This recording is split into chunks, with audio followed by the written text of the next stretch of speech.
Vamos a hablar ahora de un asunto que preocupa. En España el paro juvenil, ya saben que supera el 55%, es una cifra que va subiendo y sobre todo aquí en Canarias, el 70%. El archipiélago tiene ya la segunda tasa de desempleo juvenil más alta del país, según datos del cuarto trimestre del año pasado de la encuesta de población activa. Ante este panorama, pues muchos de los jóvenes canarios también deciden emigrar. Entre los países más demandados están el Reino Unido, Italia, Francia y también lugares incluso más lejanos, Kuwait o Indonesia incluso. En la Unión Europea hay más de 5,7 millones de menores de 25 años desempleados, una cifra que supera el 55% en España y que en Canarias se sitúa en el 70%, por lo que el archipiélago tiene la segunda tasa de desempleo juvenil más alta del país, según la encuesta del cuarto trimestre de 2012 de población activa. Estos datos reflejan que más de la mitad de los jóvenes no tienen empleo en España, por lo que muchos deciden emigrar, con sus ventajas y desventajas. Se estima que en los últimos años unos 300.000 jóvenes se han ido fuera de nuestras fronteras para buscar trabajo, según datos de empadronamiento de españoles en el extranjero. De hecho, según el último barómetro del Real Instituto Elcano, el 65% de los jóvenes dispuestos a emigrar tienen estudios universitarios. Los países más demandados son Reino Unido, Italia, Francia o también lugares más lejanos como Cuba e Indonesia. Para intentar luchar contra esta lacra, el Gobierno de España ha reasignado 1.260 millones de euros en fondos de la Unión Europea, una medida que beneficiará a unos 150.000 jóvenes en esta situación. A pesar de estas ayudas, los datos del paro no son muy halagüeños. Según las previsiones de los institutos económicos, el desempleo en España seguirá al alza y alcanzará el 26,7% este año y el 27% el que viene, y no bajará del 25% antes de 2017. Vamos a ver qué opinan algunos precisamente protagonistas de esta noticia. Los jóvenes que terminan su formación y en muchas ocasiones se encuentran sin una oportunidad delante. ¿Es una oportunidad el hecho de poder viajar fuera o es un problema para muchos de ellos? Vamos a hablar con Eric Pestano y Angélica Vichy, que está con nosotros esta mañana. ¿Qué tal, Angélica? Buenos días. Buenos días. Eric, buenos días. Buenas. No sé si el apellido se pronuncia así. Avicii. Avicii, vale, Vichy. Lo dije en italiano, ya ves. Bueno, en todo caso, planteamos esta cuestión en principio. La opción que se ofrece a muchísimas personas que no encuentran trabajo aquí justo después de terminar su carrera es irse fuera. ¿Para ustedes esto es una oportunidad o justo lo contrario, un problema, un obstáculo más? Eric. Bueno, pues si planteamos que es una oportunidad salir fuera desde el punto de vista de que nosotros tenemos una posibilidad de quedarnos aquí, pues lo es, porque obviamente vamos a enriquecer nuestra experiencia y vamos a poder enriquecernos muchísimo más de cómo se hacen las cosas en otro lugar, cómo se trabaja en otros lugares y luego extrapolarlo aquí a nuestro país. Pero desde el momento en el que nosotros tenemos que salir por obligación, ya es estamos hablando de otra cosa totalmente diferente, porque ya en ese momento lo que tenemos que hacer es trabajar prácticamente en precario, porque si nos vemos forzados, por ejemplo, a trabajar en Alemania, como se nos plantea continuamente desde los medios de comunicación, desde el gobierno, bueno, pero ¿cuánta gente sabe alemán? ¿Cuánta gente sabe desempeñar un trabajo en alemán? Un trabajo por el que nosotros estamos especializados.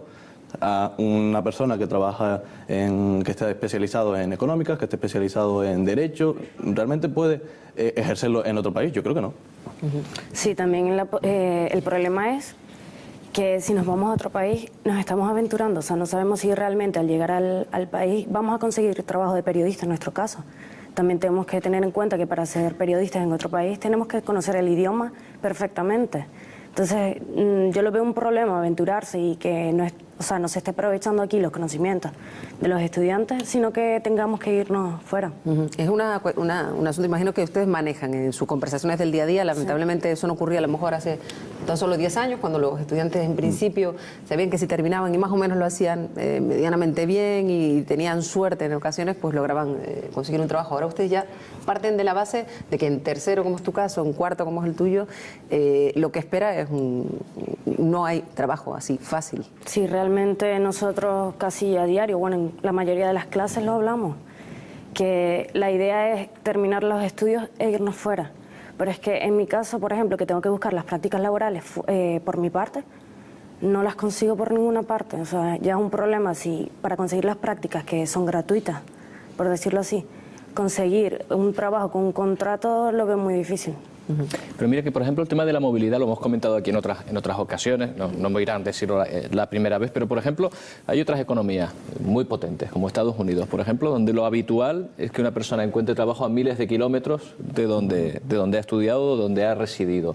En ese sentido, ¿no creen que es una forma de competitividad el hecho de poder desplazarse de un lado a otro, aunque haya que aprender otro idioma? Sí, claro, es una oportunidad desde ese punto de vista, pero eso también supone un desembolso económico que en muchas ocasiones no estamos en la tesitura de poder afrontarlo, porque solo hace falta ir al campus de Guajara, por ejemplo, y preguntar a 5 personas, no hace falta más, aleatorias, y decirles ¿cuánto te cuesta a ti la carrera? Alrededor de unos 1.000 euros al año. Si son 4 años, pues 4.000. Y si quieres ser alguien en la vida, pues tienes que pagar unos 2.000 euros de un máster, que además lo tienes que hacer fuera y costearte 500 euros al mes, pues la vida en general. ¿Tienes beca? Y probablemente te diga que no tiene beca. Pero, ¿y eres rico? Pues no lo eres tampoco. ¿Y te has esforzado? Pues sí, tengo una media de notable y no tiene absolutamente ningún tipo de ayuda. En esta situación, y a lo mejor tiene a la madre en paro, al padre trabajando pues con 1.000 euros, una familia de 4 personas, y le están costeando los estudios. Es bastante complicado. Todo esto nos genera una cierta frustración. Yo no sé, la época universitaria en principio es la época en la que se abren las oportunidades. Una carrera sirve para abrir la mente, para tener herramientas para defenderse, entre otras cuestiones.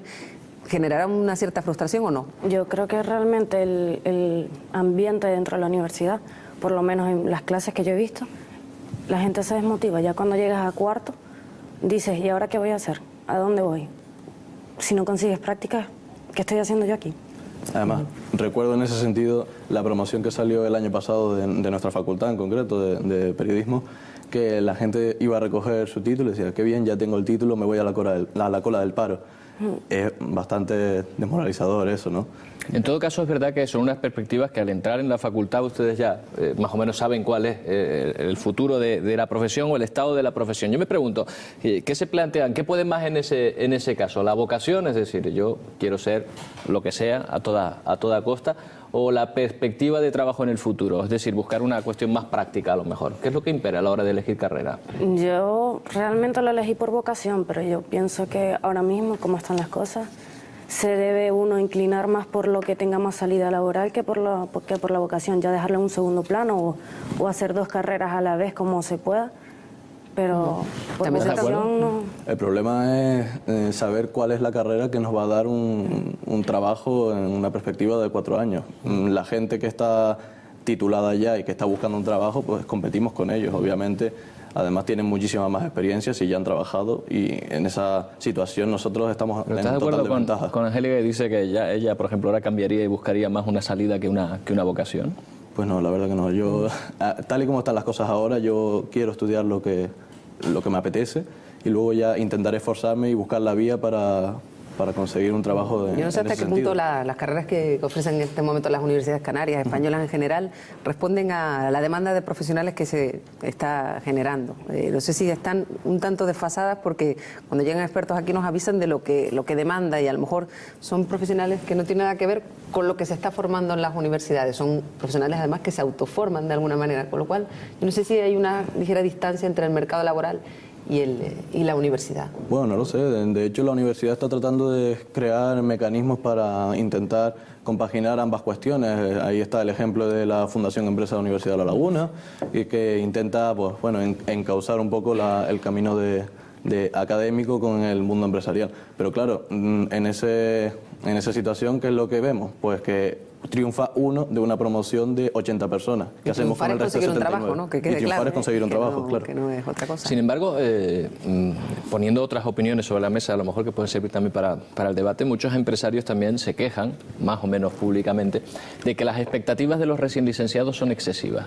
Es decir, de que quien quiere empezar a trabajar, quiere unas condiciones de trabajo como si tuviese muchísima experiencia en el sector, cuando en realidad no la tiene. ¿A ustedes qué les parece esta queja? ¿La comparten? ¿Sabes cuál es el problema? Que sí que hay oferta de trabajo y hay muchísima demanda.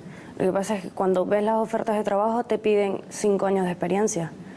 Que seas joven, que tenga menos de 25 años, que tenga 5 años de experiencia, que maneje 3 idiomas por lo menos.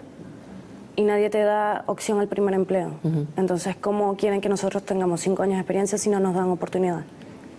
Quizás ustedes están en esto de los idiomas, que es una cuestión crucial. Hemos visto muchas veces selección de personal, de estudiantes canarios y falta el idioma. Es porque, claro, cuando empezaron a lo mejor esa cuestión no era tan necesaria, porque un idioma siempre se estudia. ¿Qué pasa con el idioma, que es el problema de los estudiantes canarios y españoles en general? No, bueno, yo no creo que sea tanto un problema de que no se sepa, porque hay asignaturas ahora con la implantación de grado. Nosotros mismos tenemos el ejemplo, 2 asignaturas que se imparten en inglés, las prácticas o parte de las asignaturas. Y además tenemos nuestra propia asignatura de inglés. Yo no creo que sea ese el problema, sino especializarse, digamos, en el idioma, conseguir desempeñar tu puesto de trabajo en otro idioma que no es el español, que no es el natural a ti. Para ello tienes que también pagar y no tienes ayudas tampoco. En la Fundación Empresa, la Universidad de La Laguna, lo que más a mano tenemos, un curso te cuesta alrededor de 150 euros, 200 euros, 4 meses. Y bueno, pues tal y como están las cosas ahora, más la matrícula de la universidad, pues es algo que no se puede afrontar. Sí, es que no es solo la matrícula, que es bastante, sino pagar también un curso de idiomas. Por ejemplo, en mi caso la matrícula me sale en 1.030 euros. Con un solo sueldo que entra en mi casa no da para estudiar también un idioma. Y además hay casos muy sangrantes, hay casos en el que te encuentras que una sola asignatura cuesta pues 500 euros, más el resto de la carrera que cuesta 1.000, pues te encuentras con que tienes que pagar 1.500 euros de golpe en 2 plazos, en 3 plazos me parece, y es bastante sangrante. ¿Y las becas no llegan? Pongamos un buen expediente. ¿No hay beca para un expediente normal que vaya aprobando o tiene que ser un expediente sobresaliente? Yo realmente he optado 2 veces por la beca y nunca me lo han dado y tengo notas altas, o sea, tengo notables. Realmente no sé cuáles son los criterios. Los criterios, porque si es con un solo salario y que no te den una beca y crean que es suficiente un solo salario, que no es muy alto, para pagar una universidad. No son tiempos para el optimismo, por lo que veo. No, no lo son. Desde luego en el sector. Y el esfuerzo en cuanto a las becas tampoco es que sea muy esperanzador, porque te encuentras con eso, con medias notables y no llegan. No llegan. Angélica, Eric, gracias por darnos su visión sobre el futuro de estas personas que están terminando su carrera o mediando su carrera profesional y que no ven salida al final de ese túnel al que algunos ya ven la luz. Muchas gracias, Angélica, Eric, buenos días. Gracias a los dos.